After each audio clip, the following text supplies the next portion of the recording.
Натяжитель цепи на двухтактный мотор, точнее успокоитель цепи. Сейчас установлю, и как он в моторе стоит.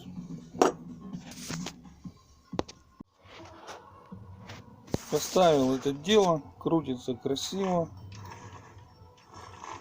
Такая несложная доработка из подручного даже материала или из подножного, как у меня уголок и какой-то полимер, из которого делают подшипники скольжения там на какие-то аппараты непонятные. И все. Умные люди говорят, что срок службы цепи увеличивается в 2 раза. Я доверчивый, склонен доверять ихнему ошибочному мнению.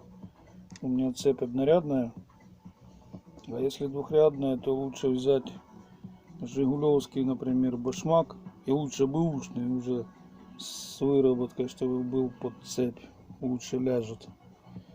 Ну, сейчас 21 век, освоение космоса, где я тут башмак возьму? Поэтому как-то так будет работать. Спасибо за внимание. До свидания.